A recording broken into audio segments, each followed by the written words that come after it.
Hello everyone, welcome back to our channel. Today we are going to discuss part 2 of chapter Physical Fitness, Wellness and Lifestyle.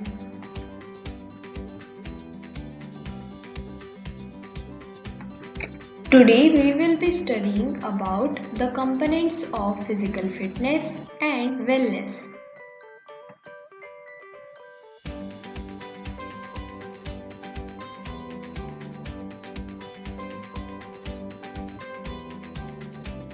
Strength. Strength is the first component of physical fitness. What is strength? It is basically the ability of the muscles to overcome resistance, or you can say that it is the amount of force a muscle can exert.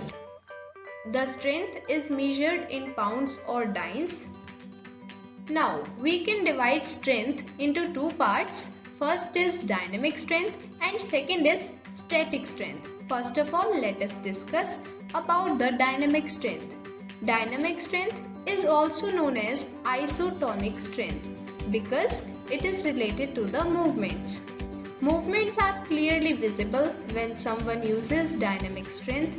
In pull-ups and push-ups, we require dynamic strength. That means we can give another name to dynamic strength, that is isotonic strength. And why we give it the name? Because it is related to the movements. And whenever we are using the dynamic strength, then our movements are clearly visible. Also, when we do pull-ups and push-ups, we require the dynamic strength. Now let us discuss about the parts into which dynamic strength is divided. It is divided into three parts. First, maximum strength. Maximum strength, as its name suggests, maximum. So, it is the ability to act against the maximum resistance. It is used in those sports in which very heavy resistances have to be tackled, like weightlifting. As we know, in weightlifting, the weightlifters have to lift up a very heavy weight. So, there they require maximum strength. And in other sports like long jump, high jump and triple jump, this maximum strength is required only for a short time. Next is explosive strength. Explosive strength, its name suggests that what does it do? It is the ability to overcome resistance with high speed. There is an explosion of strength. It is a combination of strength and speed abilities. Means explosive strength is a combination of strength as well as speed. It is generally used in sprint starts, javelin throw, shot put, etc.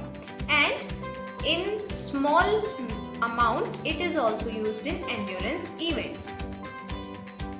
Now, the third part is strength endurance. Strength endurance is basically a combination of strength and endurance abilities, and it is the ability to act against resistance under conditions of fatigues. Means if we are feeling tired, we are feeling lazy and we are feeling that our energy level has been exhausted, then the ability to act against resistance in that condition is known as strength endurance. Now the second part of strength is static strength. It is known as isometric strength. It is the ability of muscles to act against resistance and it can be measured by dynamometer. It is not experienced directly. As we read in the dynamic strength that we can see the movements clearly, but here the movements of static strength are not seen clearly or directly. It is not usually applied in sports. We generally do not use static strength in sports, but we use it in phases like weightlifting.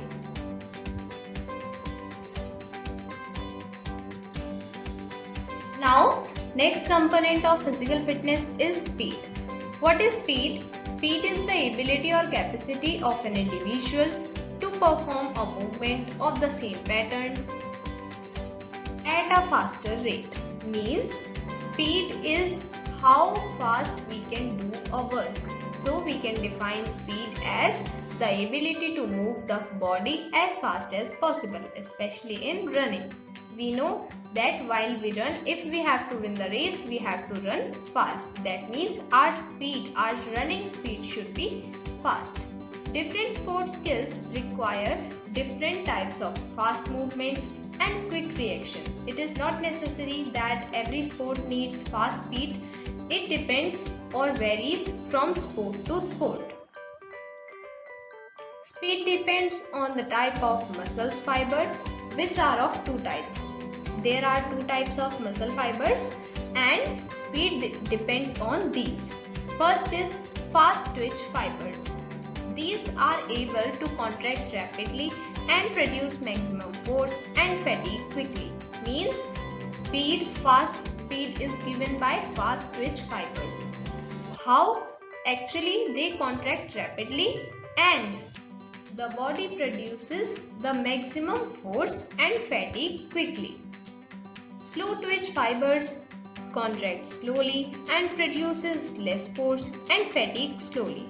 The slow twitch fibers actually give low speed, they contract slowly and they produce less force in comparison to the fast twitch fibers, and they fatigue slowly. As we know, if we are doing a work at a faster rate, our speed is high, then we will get tired soon. But if we are doing a work at a slower speed, then we will get tired a little bit later than the fast work. It can be decided easily whether an individual is suited to speed related events or events related to endurance, because percentage of muscle fibers in an individual can be measured. That means that we can decide according to the percentage of muscle fibers that if a person is suited for speed events or events related to endurance. How? We can actually measure the percentage of muscle fibers in our body. Most probably, speed is used in every sport except endurance related sports. Means speed is used in almost every sport, but it is not usually used in the endurance related sports.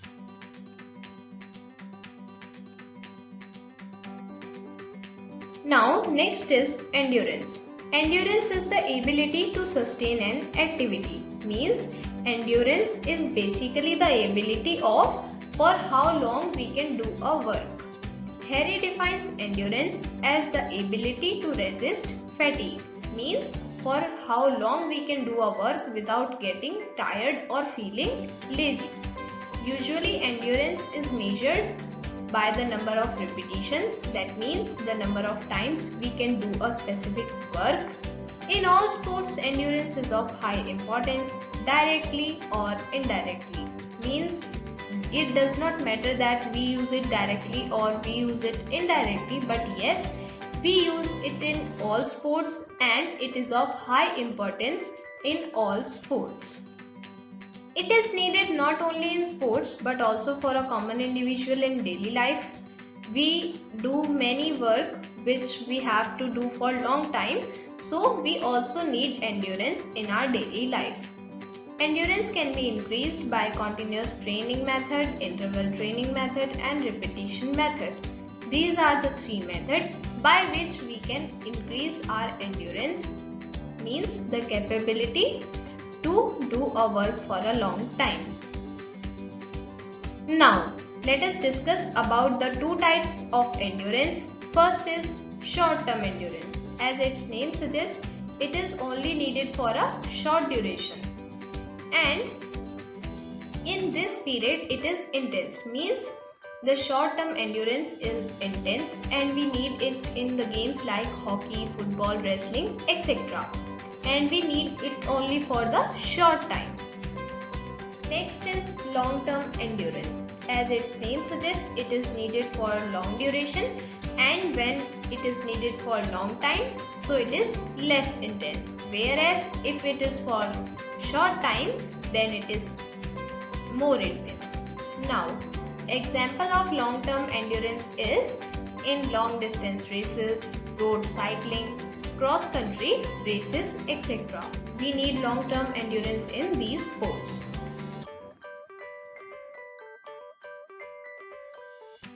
Now, next component of physical fitness is flexibility. It is a very necessary component and it is defined as the range of movement of joints. Basically, let's understand this term flexibility with an example. Suppose there are two persons. One person can touch his feet without bending his knees and the another person can touch his feet but he needs to bend his knees. Without bending knees, he is unable to touch his feet. So, this is an example of a person who is flexible and a person who is not flexible.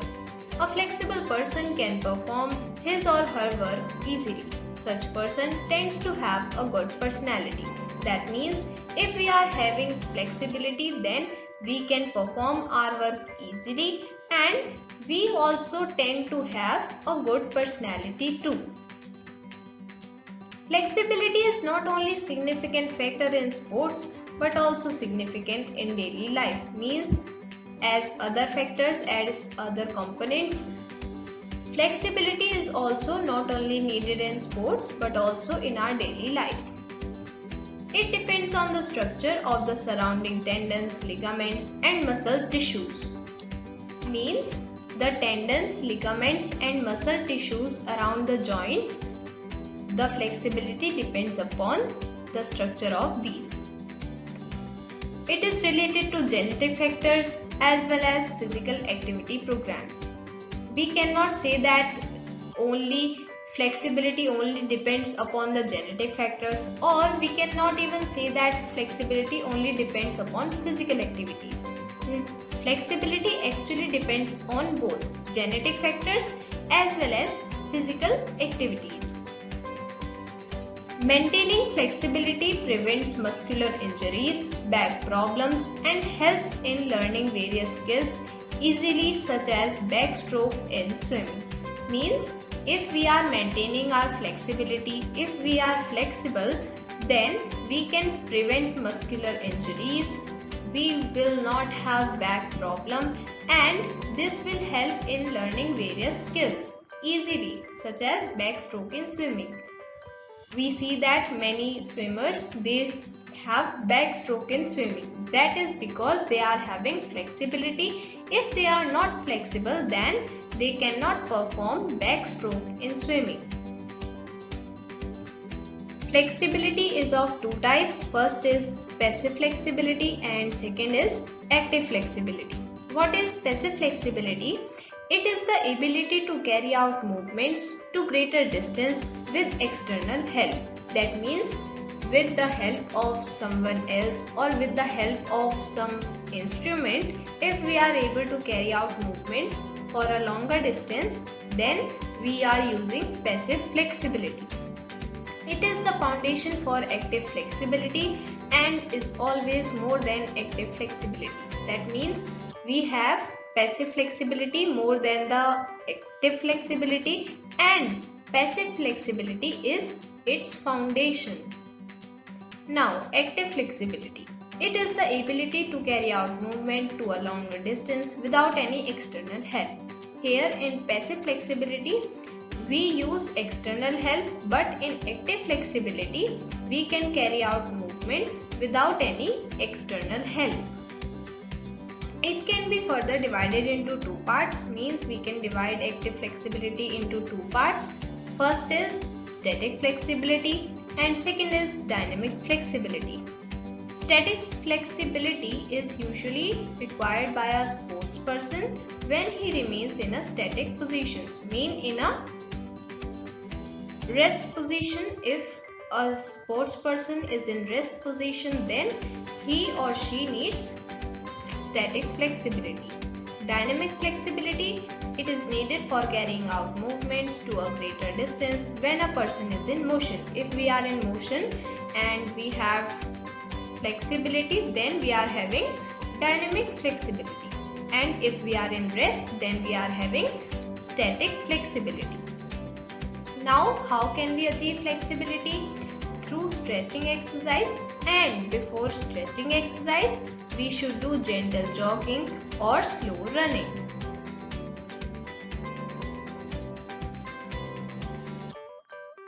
Coordinative abilities. Basically, before 1980, we considered agility as the component of physical fitness, but after 1980, we started using coordinative abilities instead of the word agility. And it was done so because the meaning of the term agility or the definition was not clearly defined. Now let us understand the meaning of coordinative abilities. Basically, these abilities help us to do various activities which are related to the central nervous system. Central nervous system, as we all know, it includes the brain and the spinal cord. Now, our accuracy, rhythm, flow and constancy speed depend on our coordinative abilities. Coordinative abilities can be of various types such as balance ability, rhythm ability, adaptation ability and reaction ability. These are the various types of coordinative abilities. These are very much helpful in gymnastics and diving. Means the coordinative abilities are helpful in gymnastics and diving. These can be enhanced through general or specific exercise and can be improved if we carry out correct movements. Means if we are doing correct movements, we should avoid wrong movements. If we are doing correct movements and we are doing general or specific exercise, then our coordinative abilities can be enhanced.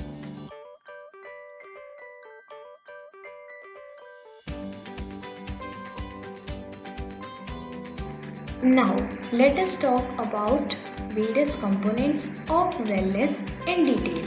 First is physical wellness. Physical wellness is the wellness which lays stress on getting in shape, shedding extra weight, and restoring the youthful appearance with healthy eating, restful sleep, vigorous exercise, and a new look. That means physical wellness lays stress on getting in shape. Means we should have proper body shape, we should not have extra body weight, extra body fat, and we can restore the youthful appearance. How? By eating healthy. That means we should have a balanced diet, restful sleep.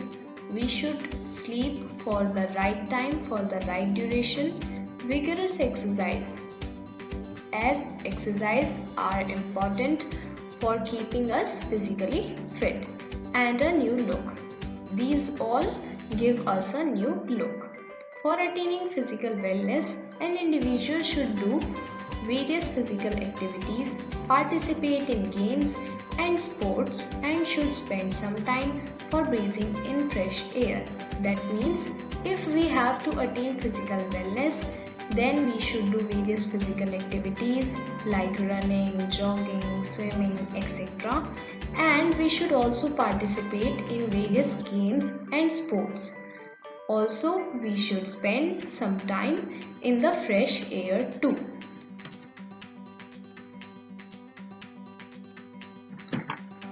Now, next is social wellness.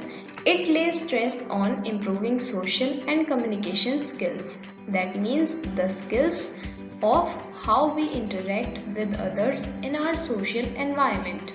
For developing this wellness, an individual should create positive and lasting first impressions. That means if we want to develop and improve social wellness, then we should create a positive first impression and it should be lasting too.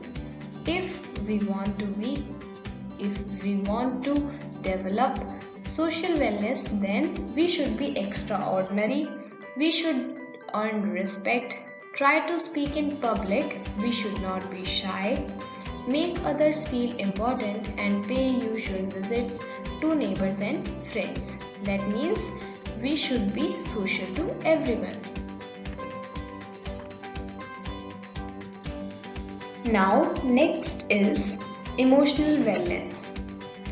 As we all know, in today's life, we all are busy in our own work. We don't have even time for ourselves. We are not enjoying our lives and we are simply busy in our work, which gives us a lot of stress and tension. So, emotional wellness teaches us how to get out of every day with laughter and enjoyment and reduce the stress and tension.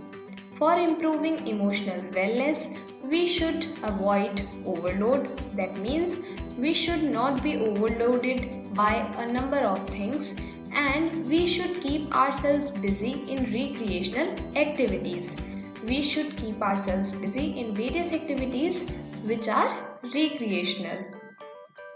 One should keep distance from sadistic company. We should not join such company which has a negative effect on our mind. We should learn to laugh wholeheartedly. We should have a positive mindset and undertake anger and stress management activities. In case we are having anger and stress due to any problem or due to burden of work, then we should know how to manage that anger and how to manage that stress.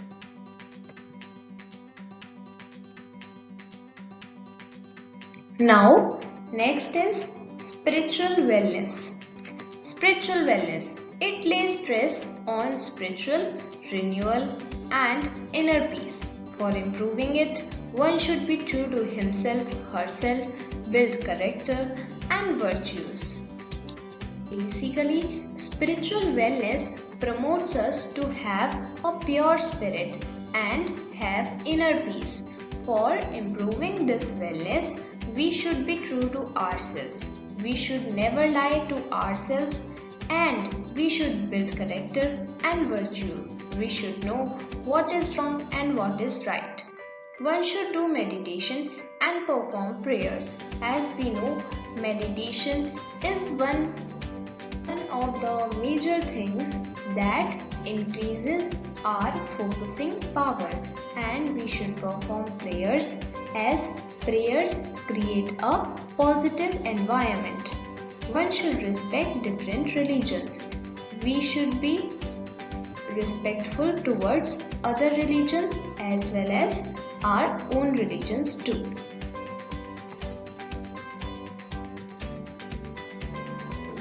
Now, next is nutritional wellness.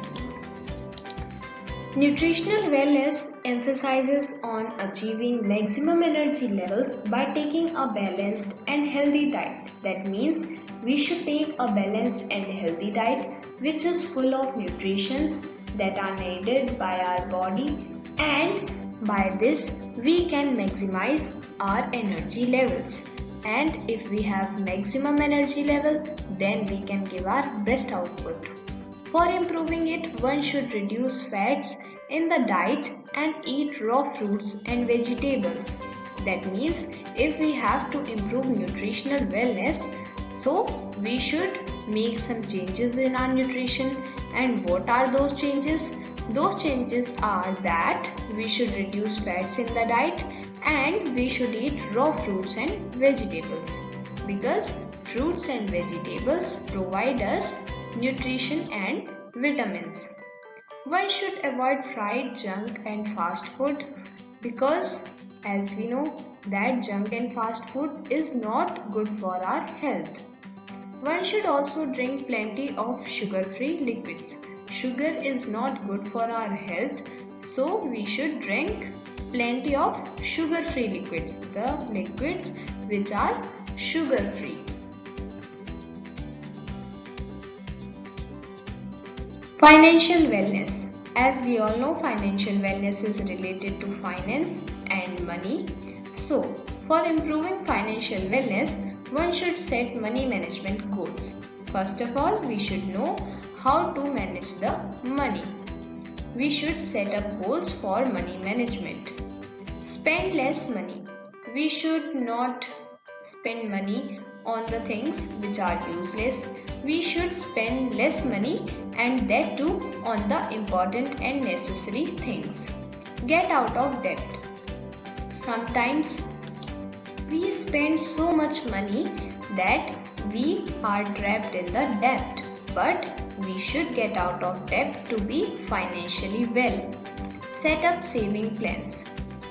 We should remember that saving is one of the major things that will help us in our future, so we should always have our saving plans. And donate some savings to charity. Donating is one of the biggest kindness, so we should donate some savings to charity. That means if we have some saving plans, if we have saved some money and we can donate, so we should donate to charity.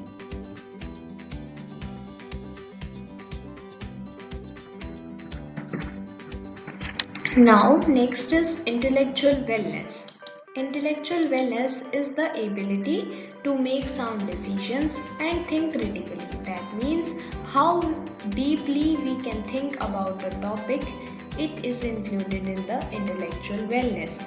It lays stress on mental alertness. That means how fast can we react to a situation. Being receptive to new ideas. We should have new ideas. We should have skills. Motivation to master new skills. We should have the motivation to master our new skills.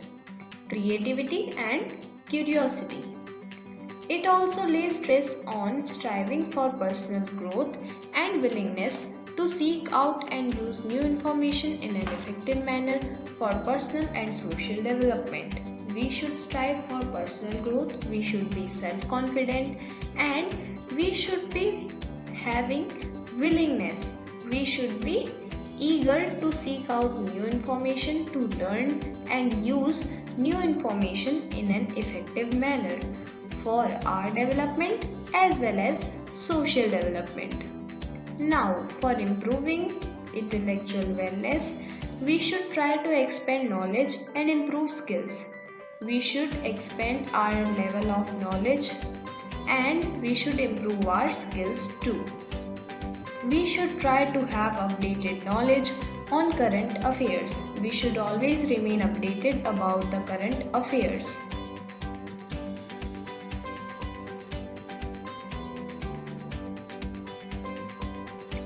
Environment wellness.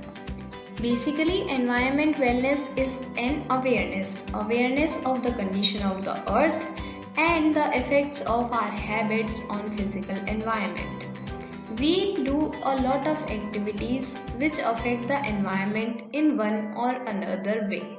So, environment wellness is the awareness of the condition of earth and the effects of our work on the physical environment.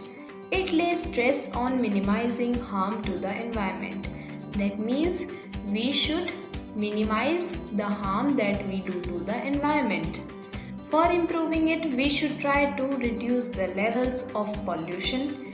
We should do less pollution and we should lay stress on reuse, recycle of products, plantation, etc. That means we should reuse and recycle products and we should do plantations also. And there are many other ways through which we can attain environment wellness.